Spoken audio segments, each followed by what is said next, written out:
I'm Calder Loth, architectural historian, and I'm pleased to welcome you to part one of our four-part educational video series on classical architecture.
We begin this series with Roman classicism, the foundation of the architecture of Western civilization, and an important part of our country's architectural heritage and image. Many of America's great public buildings, such as our nation's capital, are expressed in this language. Also, so are many institutional buildings, such as the Metropolitan Museum, and many of our older residential neighborhoods, such as Monument Avenue in my hometown of Richmond, Virginia. Classical architecture is all around us. We live in a time when educated people are taught very little about architecture. Most can't really see or appreciate a magnificent classical work, such as the Library of Congress. So I hope that at the end of this series, you will have a more informed eye and will be able to read a classical building such as the Library of Congress, just like a book. With classical architecture, we learn from the buildings of the past. They are our design resources. Design connoisseurship is thus essential in determining what is worthy of emulation or what may not be. A masterpiece such as Palladio's Palazzo Caracciati has much to tell us. Aspiring practitioners of classical architecture thus have to be familiar with the language's vocabulary and grammar in order to apply it effectively in one's own works. So where does this language come from? Well, from the ancient world, of course. We're seeing an image of the Roman Forum as it might have looked originally. This ancient monumental architecture has inspired works, great and small, from the Renaissance to the present. However, with the fall of Rome, the rules for classical design were forgotten. Buildings still got built, and many of them were built with architectural fragments quarried from ancient structures.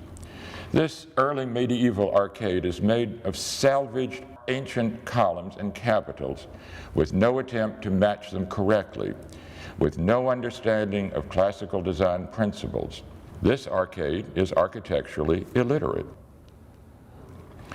Regrettably, such illiteracy persists today. This church has classical columns and moldings, but its builders are playing the game without knowing the rules. It just doesn't look right. The Institute of Classical Architecture and Art advocates for and teaches the use of the classical language.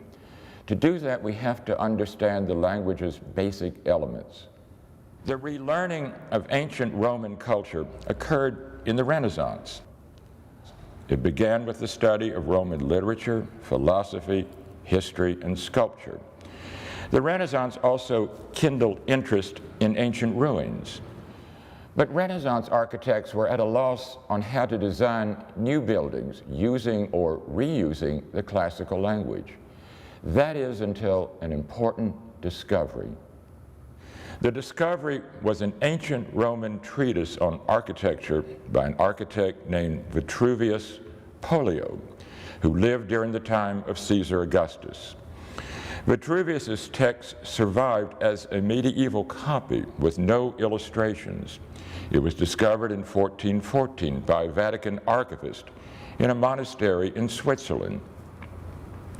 The treatise, titled The 10 Books on Architecture, covered a number of subjects: materials, construction, hydraulics, and acoustics, among others.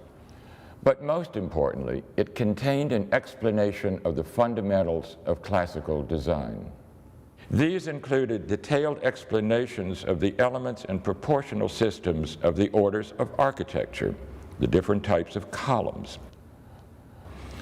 Vitruvius's treatise was transcribed and published in 1486, first in Latin and later in Italian. It quickly became the ultimate authority for classical design, a veritable how-to book. For example, let's look at just a small portion of Vitruvius's explanation of how to execute the Corinthian capital. Quote, "The proportions of this capital should be fixed as follows. Let the height of the capital, including its abacus, be equivalent to the thickness of the base of the column. Let the breadth of the abacus be proportioned so that diagonals drawn from one corner of it to the other shall be twice the height of the capitals, which will give the proper breadth to each face of the abacus," unquote. And so on for a page or two more. Such lengthy, detailed instructions at last gave the Renaissance architects the key to classical design. Nearly all subsequent architectural treatises used Vitruvius as their authority. Scores of editions of Vitruvius's treatise in many languages have since been published. Most of them have included illustrations based on Vitruvius's written descriptions. Inexpensive reprints of Vitruvius are easily available today. Vitruvius makes many important observations. I will mention three. First, he talks about harmonic proportions, the idea that beauty derives from a harmony of parts. This is an illustration from a 17th century edition of Vitruvius's treatise by French architect Claude Perrault, who supplied illustrations for his edition. Vitruvius states that a well-proportioned human standing straight with arms stretched perpendicular to his torso describes a perfect square, and with arms stretched diagonally upward and legs apart, he describes a perfect circle, using the navel as center point. You may be more familiar with Leonardo da Vinci's depiction of the Vitruvian man. Vitruvius makes other observations about human proportions, such as the length of a man's forearm is the same as the width of his chest, and is also equal to 1/4 of his height, and so on. These proportional relationships are analogous to the proportional systems of classical architecture, which Vitruvius discusses at length. Vitruvius also discusses how you can give a specific character to a temple by the spacing of its columns. Columns closely spaced make a temple appear uninviting. Wider spaced columns are more inviting. This illustration is from that same French edition of Vitruvius's treatise. However, Vitruvius maintained that the most visually satisfying spacing is what he called eustyle. Eu means good, as in euphoric, feeling good. Style is another word for a column, as in stylus, a cylindrical object. For Vitruvius, eustyle meant that the center bay of a temple portico should be slightly wider than the bays on either side, giving emphasis to the entrance. If you look closely at this illustration, you can see that the center bay is slightly wider. This principle was followed in many ancient temples, such as the Pantheon. Look carefully, and you can see that the Pantheon's center bay is slightly wider. Andrea Palladio noted this in his measured plan of the Pantheon portico. The center bay is 9 1/4 Vincentine feet wide, and the flanking bays are 8 1/4 Vincentine feet wide. Eustyle spacing can also correct an optical illusion. Look carefully at the portico of Monticello. Doesn't it appear that the center bay is slightly narrower than the bays on either side? It's not. The bays are equally spaced. It's an optical illusion. Palladio applied U-style spacing for the portico of the Villa Amo. The center bay is wider, but the portico looks perfectly balanced. We have a similar U-style Tuscan portico on an American house. Palladio also applied U-style spacing in the porticos of the Villa Rotunda. The entrance is emphasized by the wider center bay. U-style is not often used on Corinthian porticos, but we sometimes find it in very sophisticated classical works. The center bay of the National Archives is slightly wider. The most important insight we have from Vitruvius is his definition of the three essentials of a work of architecture: firmitas, utilitas, venustas, firmness, commodity, delight.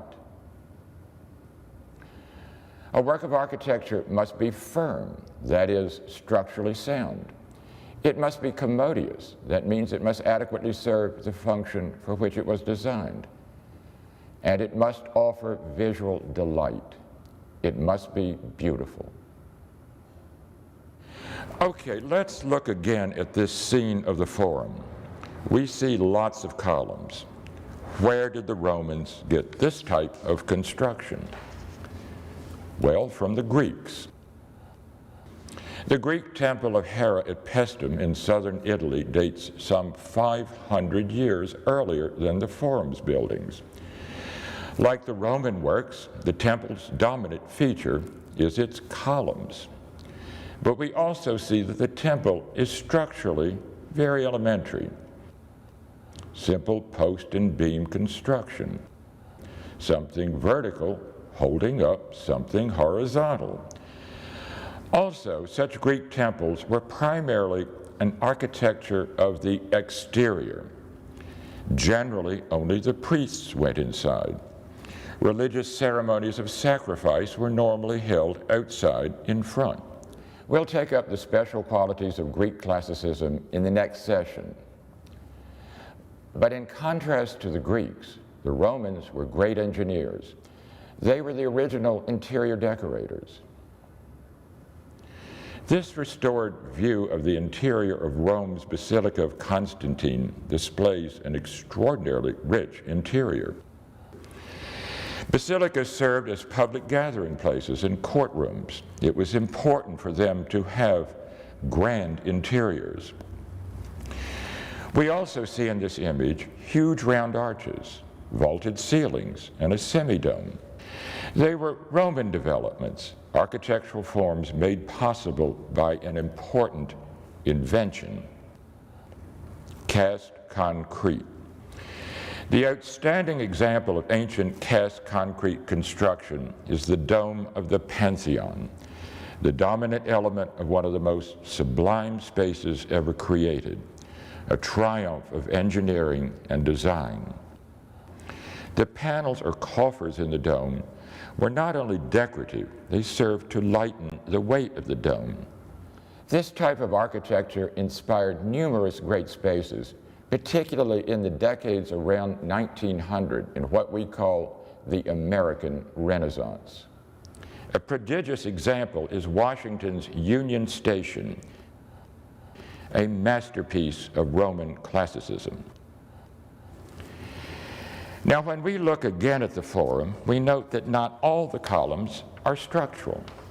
The columns on the Arch of Septimius Severus on the right and the tabularium in the upper left are not structural. They are decorative. Their purpose was to add character to their buildings. This phenomenon is best expressed in the Colosseum. The Colosseum's arches and vaults are its structure. The columns and their moldings are added to give the building expression, to serve as visual control, to make it speak. The columns, or really half columns, emphasize the building's verticality. They draw the eye up. The moldings above each row of columns emphasize the building's horizontality. They lead the eye around the building and visually tie it together.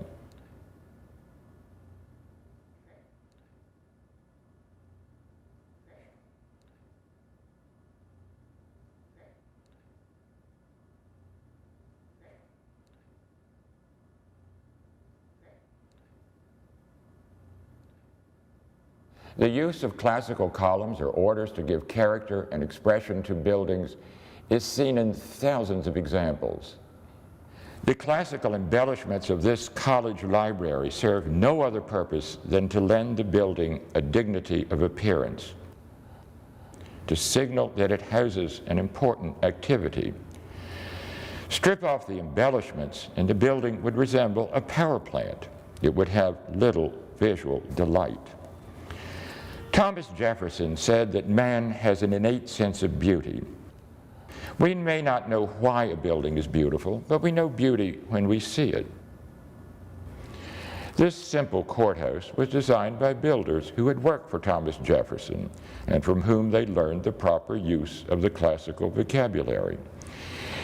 You may know nothing about architecture, but you would likely say, this is an okay-looking building. There's something right about it. Likewise, you may know nothing about architecture, but you would say, this building is funny looking. It just doesn't look right. Pretty squat. Well, let's try something skinnier. Well, this doesn't look right either. This is architectural illiteracy. The rules for proportioning classical architecture were worked out by trial and error over many centuries, rules that made buildings visually satisfying. This building was beautiful 2,500 years ago. It still is today. In his treatise, Vitruvius described the rules for governing the types of columns or orders, specifically the three orders that the Romans acquired from the Greeks. We know them, of course, as the Doric, Ionic, and the Corinthian. Vitruvius was aware of Tuscan architecture, that is, the buildings erected by the ancient Etruscans.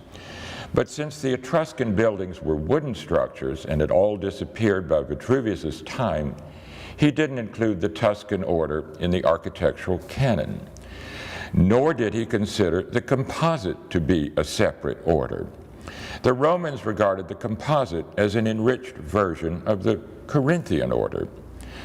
Nevertheless, the Renaissance architects considered both the Tuscan and the composite to be legitimate orders in their own right and added them to the canon. So we get the 5 orders of architecture, the fundamentals, or the starting point of classical design. Vitruvius stated that the module is the basis for the proportioning of an order.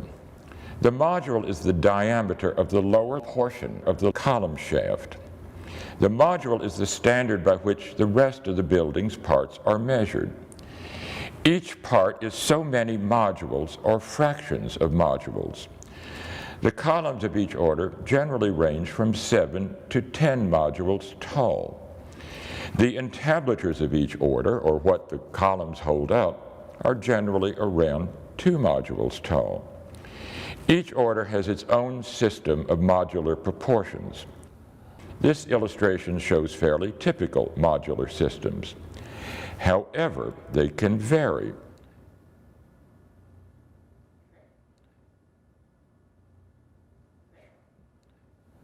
We see here how different architects have determined what should be the ideal proportions of a Doric order. Each is different, but all within a similar range. It's a matter of personal preference. Some people prefer Palladio's proportions, some prefer Gibbs's. The proportions vary for the other orders as well, depending on which architect's treatise you are using. So let's now look closely at each of the orders and familiarize ourselves with their various components. We'll start with a detailed look at the simplest order, the Tuscan. Now, to have architectural structure, you have to have something vertical holding up something horizontal. The vertical support is the column. The thing being held up is collectively called the entablature.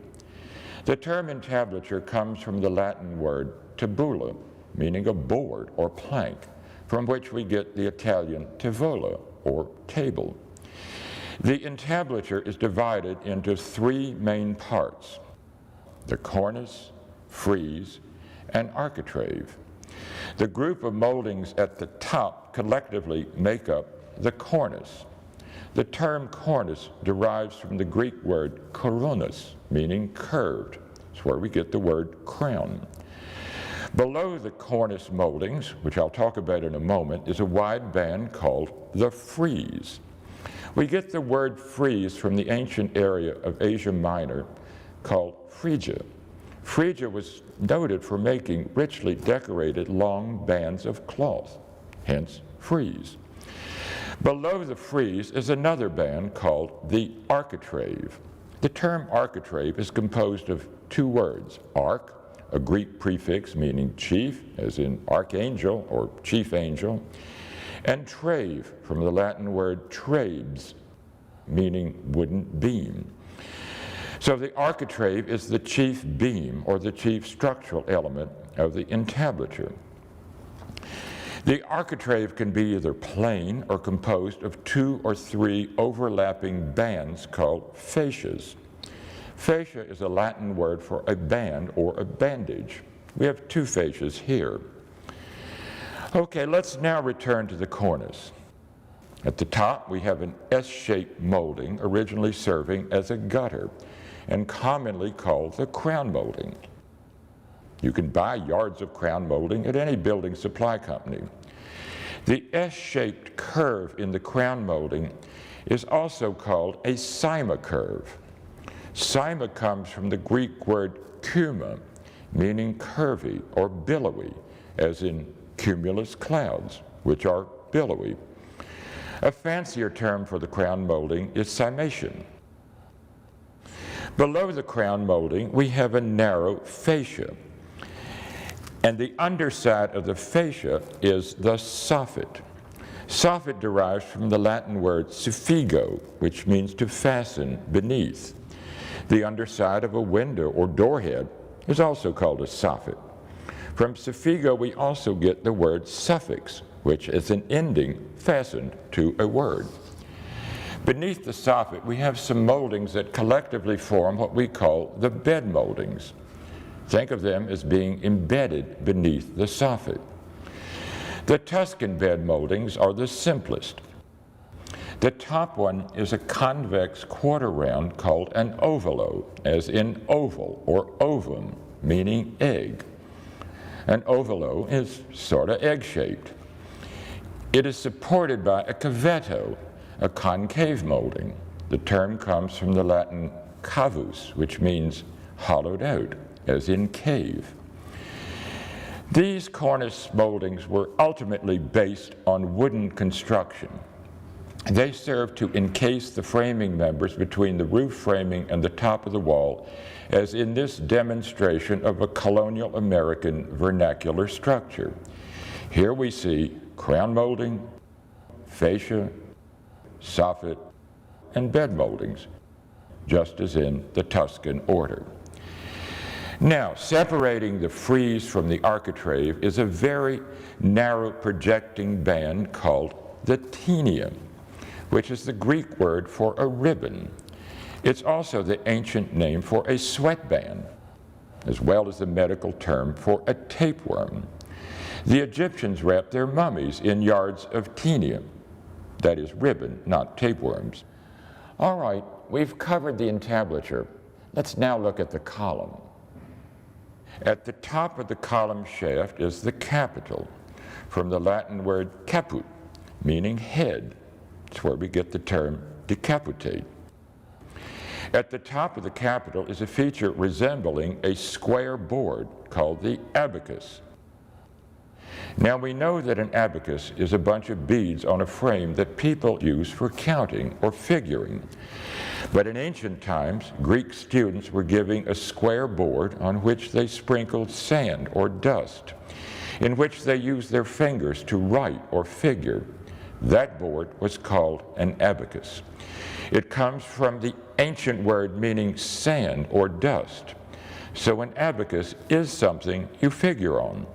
The top piece of the capital resembled that board, hence its name. That's the way we name things. They resemble familiar objects, as with a computer mouse. Beneath the abacus encircling the capital is a quarter-round circular molding called the echinus. The word derives from the Greek word echinos, which means a sea urchin. As you can see, the echinus in a Greek capital is more elliptical and does resemble the shape of a sea urchin's shell. Below the echinus is the neck, and then a half-round molding called the astragal. It comes from the Greek word astragalos, the term for the ankle bone, the half-round protrusion on either side of your ankle. You may have noticed some plain thin moldings on most of these features. They are called fillets, which are common on Roman orders, but not so much on Greek ones.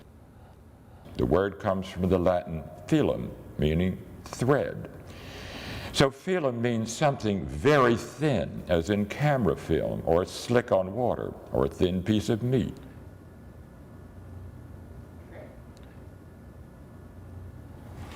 Finally, at the base of the column is a large half-round molding called the torus. Torus is the Latin word for muscle. The torus on a column base resembles a swelling bicep muscle. The torus is set on the column's bottom element, a square block called the plinth, from the Greek plinthos, the word for a brick, which it resembles. Having dealt with the elements of the column and entablature, let's see if a typical classical building now looks more familiar to us. Can we now better read this Charleston church?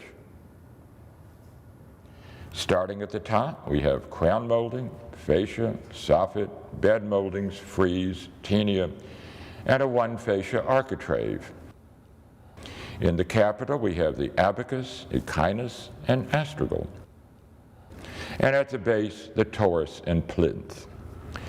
Notice in the pediment, the front gable, that the crown molding is not carried across the base of the pediment. Why? Because it looks better that way. Also, since the crown molding was originally a gutter, there would be no need for a gutter here, since little water would collect in that area. What happens when you ignore this rule about the pediment? Well, it doesn't look right. That's just one of the many rules ignored in this illiterate building. The next order to examine is the Doric order. It's named for the Dorians. The Renaissance architects felt that one of the best ancient examples of the Roman Doric order was the lower level of the theater of Marcellus in Rome. Marcus Claudius Marcellus was a favorite nephew and son-in-law of Caesar Augustus. He died at age 19. This theater, which could hold some 20,000 people, was named in his honor. The theater got pretty beat up over the centuries, but enough of it was intact for a 17th century French architect, Frère de Chambray, to record its orders in his book on Roman architecture. The theater's Doric order became a prime model for the Roman Doric order. Note that the Doric capital is similar to the Tuscan. Note also that the column has no base. Ancient Roman Doric columns may or may not have a base. The ancients considered the Doric to be a masculine order and didn't need a base. Like real guys don't wear shoes. Greek Doric columns, as we will see, never ever have a base. Thomas Jefferson admired the theater of Marcellus's Doric order and used the order on Pavilion 10 at the University of Virginia. It's a very strong order. And note, no column bases, but that doesn't mean it's Greek. It's Roman here. Renaissance architects, however, believed that the Doric column should always have a base. Nearly all Renaissance and later treatises show the Doric order with a base. Jefferson demonstrated this Renaissance preference in his design for the university's Pavilion 4. He gave these Roman Doric columns bases. A defining feature of a Doric entablature is the frieze. It displays triglyphs and metopes. Triglyphs are the brackets showing grooves or glyphs. Now we see only 2 glyphs in each triglyph. Why call them tri or 3? Well, note the half glyphs in either side of each triglyph. Put the 2 halves together and you would have the 3rd glyph.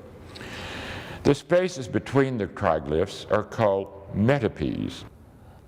Metope is a combination of 2 Greek words. Meta means in between, as in metamorphosis, an in-between state, and opi, which means opening or hollow. It's where we get words relating to the eye, such as optical. The eye is an opening to one's inner self. Metopes can be plain or have sculptural decorations, but they should always be square, a rule not to violate. Below each triglyph, under the tinea, is a row of 6 pegs called guttae. That's plural. Gutta, singular, is the Latin word for a drop. So what does all this mean?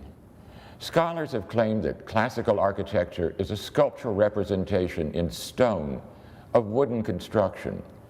I think that's particularly true with the Doric order. As we see in this diagram, the triglyphs might be derived from 3 boards bound together to form the joists. The architrave here is composed of 2 thick boards to form the chief beam. The triglyphs are set on a horizontal board, the tinea, and are fastened into place with wooden pegs, the guttae. The roof rafter ends, called mutils, project to form a deep soffit, and likewise are fastened with guttae. The term mutil is believed to come from an Etruscan word, meaning a projection. In his 1562 treatise on the orders, the Renaissance architect Giacomo Vignola promoted the use of what he defined as the mutular Doric order, which has its mutils project boldly below the cornice, soffit. We see 36 guttae in the reflected plan of the mutils. In Vignola's version, each mutil is wrapped with a band. Vignola wrote that he developed this version of the Doric order, the mutular Doric, from architectural fragments he found in Rome. Vignola's treatise soon became a textbook for many European architects, especially in France, well into the 20th century. Since many Americans studied architecture in France, they learned to use Vignola's mutular Doric. Hence, the mutular Doric is quite common in America, as we see on this museum building in Washington, D.C. The mutular Doric was further promoted in this country by a textbook called the American Vignola by William Ware, published in 1902. Ware used Vignola's orders as his authority. The American Vignola became the textbook for nearly all American architectural students for the next 50 years. So it's not surprising to see textbook correct versions of Vignola's mutular Doric on a country school or on a front porch that could be anywhere in America. We now move to the next order, the Ionic. It's believed that the Ionic order was developed in the Greek areas of Asia Minor, now Turkey, in what was called Ionia on the eastern side of the Aegean. The name Ionia comes from the legendary Greek king Ion, who around 1100 BC brought settlers to the area who were fleeing the Dorian invasion on the other side of the Aegean. Vitruvius said that the Ionic order is a feminine order. The scrolls in the capital suggest the curls in a woman's hair. The column has a base reflecting the notion that women wear sandals. The Theatre of Marcellus also provided the Renaissance architects with what they considered to be the best example of the Roman Ionic order. Again, enough of it was intact for Freyr to make a detailed representation of it in his treatise. The Ionic order is enriched with additional moldings. Its bed moldings are decorated with dentils, so-called because they resemble teeth, of course, and with an egg and dart molding below it. The tinea here has a supporting molding, and the architrave has 3 fascias. But keep in mind, there are always variations. The order's distinguishing feature, of course, is its capital, with its spiral scrolls called volutes. Volute comes from the Latin volvo, which means to roll or turn around. It's where we get such words as revolve and revolution, or Volvo automobile. The form probably derives from a ram's horn or possibly a spiral mollusk shell. The Ionic capital's echinus is nearly always decorated with an egg and dart molding. Also note the Astragal is tucked up tight against the echinus in the Ionic order. An Ionic cornice can be decorated either with dentils or modillions. This illustration is from an 18th century English pattern book by an architect named Batty Langley, a book much used by colonial American builders. The dentil cornice is shown on the left. Modillions are larger and more widely spaced than dentils.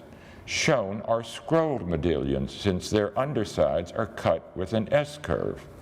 But modillions can also be flat on their undersides. The term modillion comes from the same root as module, which means spacing. Modillions are more widely spaced than dentils.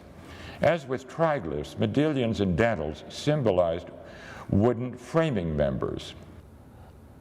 Notice that both entablatures have a bulging frieze termed a pulvinated frieze. Pulvinated comes from the Latin word pulvinus, meaning a cushion or bolster. A pulvinated frieze is an option. A frieze is normally flat. Although dentils and modillions are shown in 2 separate versions here, it's okay to use both in a single composition. We find them both happily together on this 18th century Charleston, South Carolina porch roof. And note its flat frieze. This detail of the entablature on Palladio's Villa Rotunda shows that Palladio favored the Ionic order using parallel volutes. That is, a capital with a pair of volutes facing forward and a parallel pair on the backside. Note as well Palladio's use of a pulvinated frieze and scrolled modillions, but with a plain echinus in the capital. Now, when you use Ionic columns on both the front and sides of a building, you have to deal with how the volutes are to face. As you can see here, it can create an awkward situation when you use parallel volute capitals. The Greeks and Romans dealt with this issue by using what's called a 2-sided capital for the corner column. Seen in plan, the 2-sided capital has volutes adjacent to each other on one corner of the capital and a single volute projecting at a 45-degree angle on the opposite corner. The result is that when used on the corner column, the 2-sided capital looks sort of okay from the front and sort of okay from the side. But it's not ideal, but it works. This mausoleum in a California cemetery illustrates the point. Note how the 2-sided capital addresses both the end and the sides of the structure. However, the Romans found another way to deal with the situation, as seen in the Temple of Saturn in the Roman Forum, outlined in red. Only its portico columns remain today. But looking at its capitals, we see that all 4 of a capital's volutes project at a 45-degree angle, forming what we call angle volutes. We're indebted to the Renaissance architect Vincenzo Scamozzi for popularizing the angle-volute Ionic capital. Scamozzi was a pupil of Palladio and became his assistant. Later in life, he published his own treatise on the orders. In seeking ancient examples for precedent, we're pretty certain that he examined the 12th century church of Santa Maria in Trastevere in Rome. Like many early Christian churches, it's built of fragments taken from Roman ruins. Inside the church are two columns salvaged from the nearby baths of Caracalla with angle-volute Ionic capitals. This became the model for Scamozzi's version of the Ionic order, and it is the only version of the Ionic that Scamozzi published in his treatise. This illustration greatly popularized the use of this form of the Ionic. We also know that Scamozzi made the acquaintance of the English architect Inigo Jones, and we also know that Jones purchased a copy of Scamozzi's treatise. Jones introduced Italian Renaissance Palladianism to England in the early 17th century. His premier work is King James I's Banqueting House in London, a splendid Palladian-style edifice completed in 1622. Here we see it today. It could pass as a work by Palladio, but we see that Jones made use of Scamozzi's angle-volutes in its columns and pilasters rather than Palladio's parallel volutes. Because the banqueting house was a royal commission, it made angle-volutes fashionable. It became the standard version of the Ionic order in England. In the early 18th century, British architect James Gibbs published his own treatise on the orders, in which he offered only the angle-volute version of the Ionic order. Since Gibbs's treatise was used by many builders in colonial America, it's not surprising to see numerous 18th century examples here, as on King's Chapel in Boston.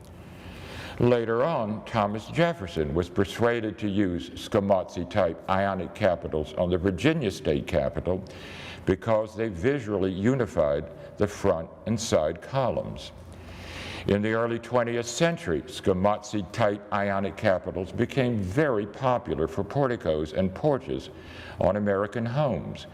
Building supply companies produced them by the thousands.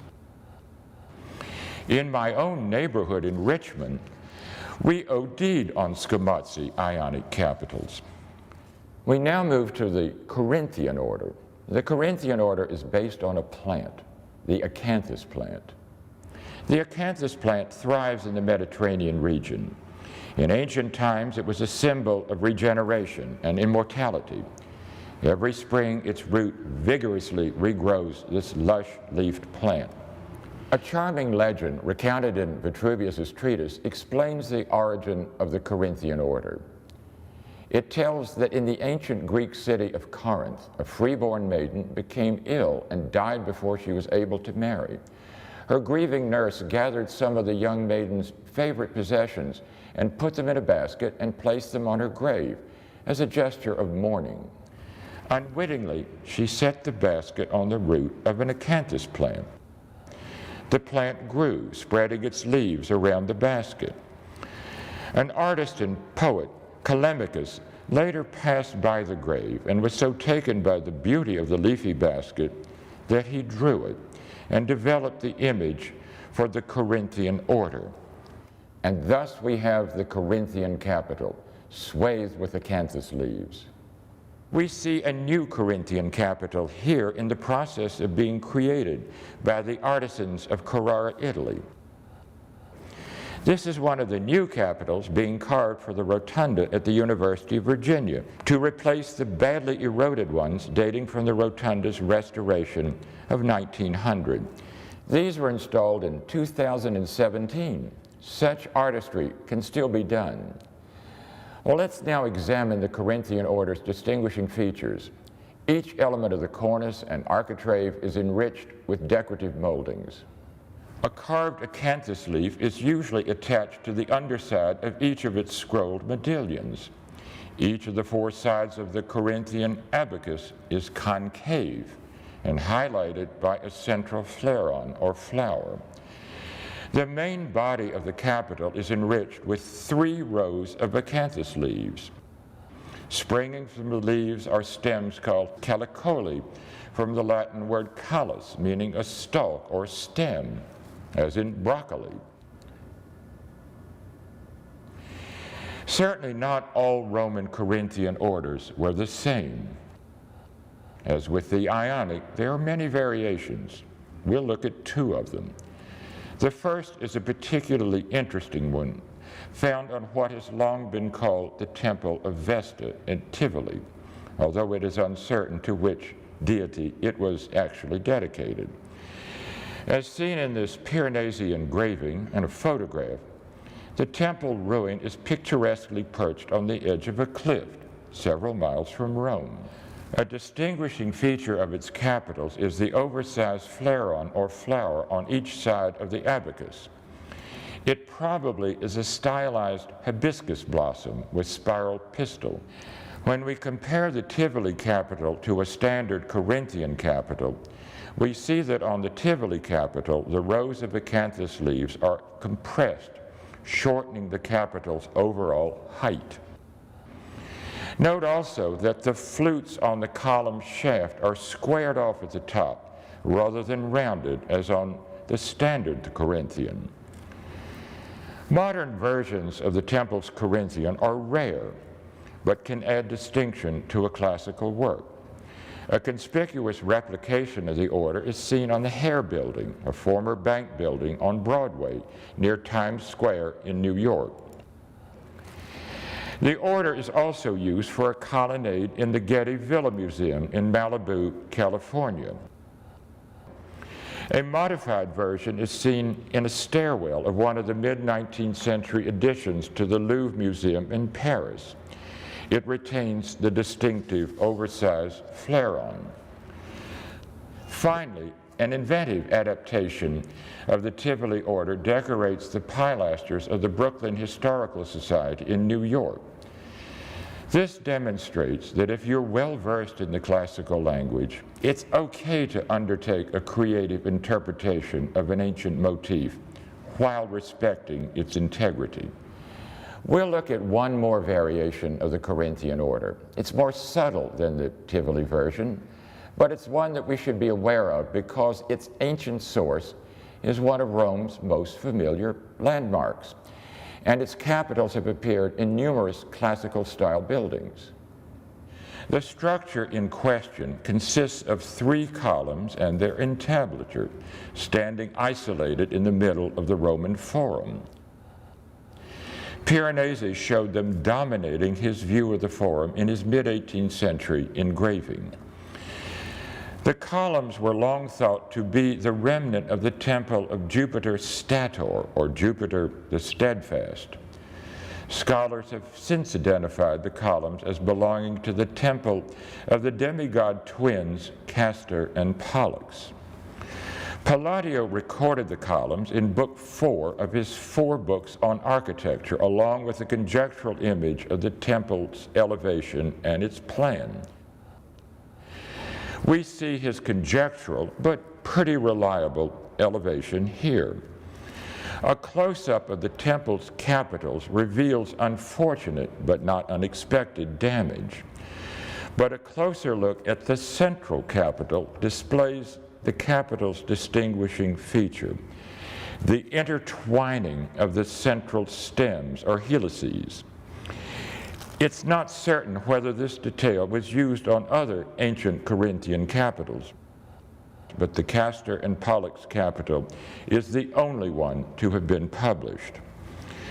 The most reliable published image of the Castor and Pollux temple is from Antoine Dégadé's Les Édifices Antiques de Rome of 1682.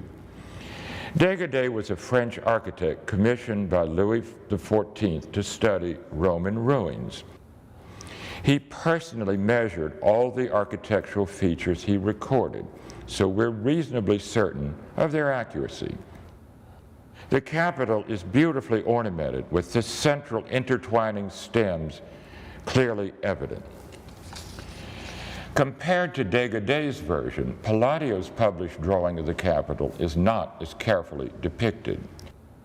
However, Palladio's elevation and plan inspired a reasonably credible facsimile of the temple for England's Birmingham Town Hall of 1834. Even so, further research along with archaeological examination have shown that the temple originally had 11 columns along its sides rather than 15, as illustrated in Palladio's plan and in the Birmingham Town Hall.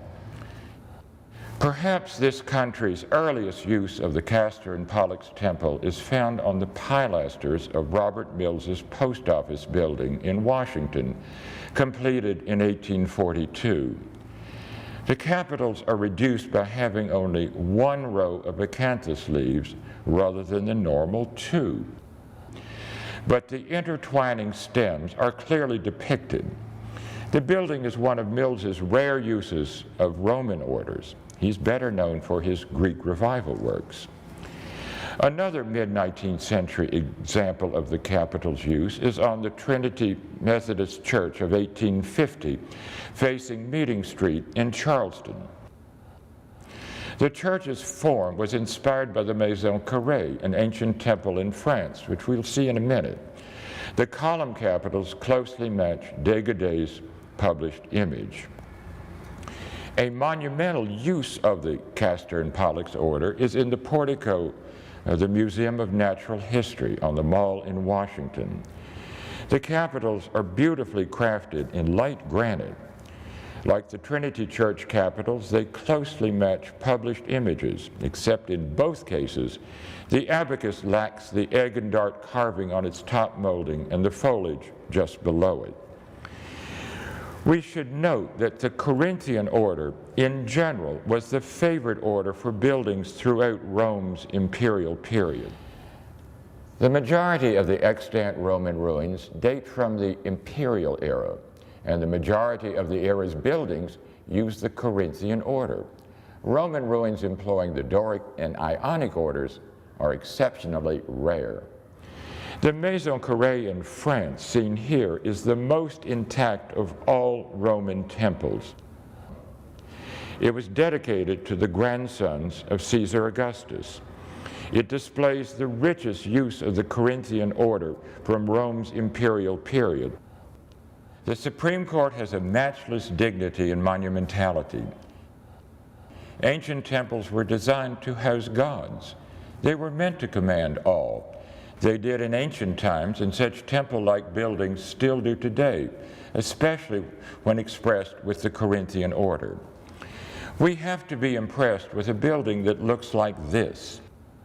It conveys the message that it houses an important institution, which indeed it does. Likewise, the New York Stock Exchange, our main temple of finance, conveys the message that our investments are secure and properly managed. The Corinthian order on a residence can signal the importance of its occupants. We've now reached the last of the five orders, the composite. The Romans saved the composite for their most special buildings and structures.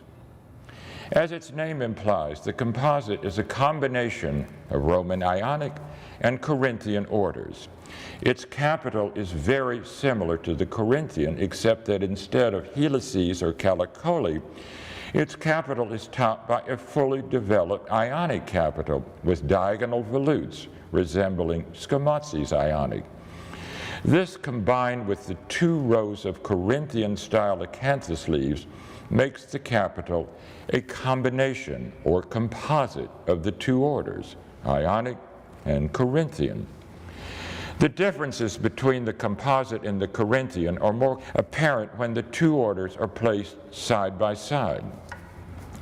Since the composite is the highest of the five orders, its entablature is normally enriched with a variety of decorative moldings, and its frieze can be decorated as well. In some versions of the order, its modillions consist of a two-part block with a flat soffit. However, the order is often seen with Corinthian-type scrolled modillions. The Arch of Titus in the Roman Forum is considered the earliest intact example of the composite order. Its entablature is heavily ornamented. Its frieze displays figures participating in the emperor's victory procession. Probably the best preserved ancient composite capitals are found on the interior of the Baths of Diocletian, a monumental late imperial edifice. Its vast frigidarium was converted to a church by Michelangelo in the 1560s and is now known as Santa Maria degli Angeli. The granite column shafts are original, as are their composite capitals, which are in near perfect condition. The composite order was used infrequently in later classical works, but we ought to be able to recognize it. Palladio used the composite on the facade of the Loggia del Capitaniato, conspicuously located on Vicenza's main square. It is one of Palladio's rare uses of the composite. Interestingly, Palladio's loggia was replicated in the 1930s on huge scale for a Moscow apartment house near Red Square for high-ranking Soviet officials. Its composite capitals are textbook examples. What are likely the largest composite capitals in existence are found on Rome's Basilica of St. John Lateran. This massive facade was added to the ancient basilica in the early 18th century. The capitals are nearly 8 feet tall. Compare them with a human figure. Possibly a unique colonial American use of the composite order is found in the tiny church of St. James Goose Creek near Charleston, South Carolina. Pairs of composite columns with correctly detailed capitals are part of the church's altarpiece. As with the other classical orders, composite capitals were mass-produced by building supply companies in the early 20th century, so it's not unusual to find commercially manufactured capitals on colonial revival houses or apartment buildings, all contributing to the visual interest of our cities and towns and connecting us to an ancient tradition. With this look at the composite order, we've completed our examination of the basic elements of the 5 orders of Roman classicism. The orders are the foundation of the classical language of architecture. Properly applied, the orders can still make our buildings speak eloquently and with the wisdom of tradition. And it does happen, as we see in a quick look at several new classical works.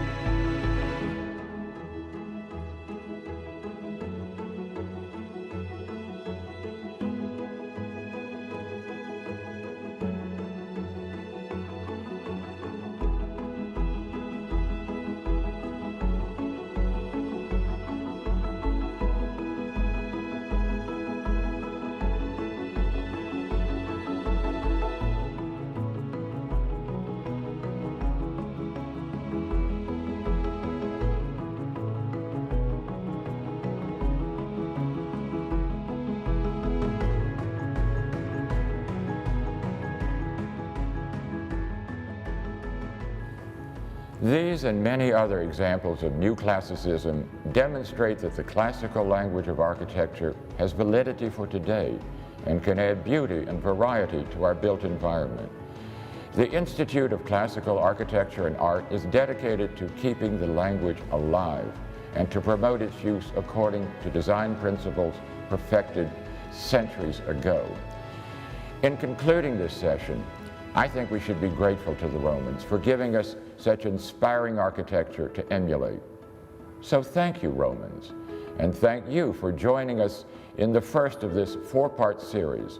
I'm Calder Loth, and I'll see you for Part 2, Greek Classicism.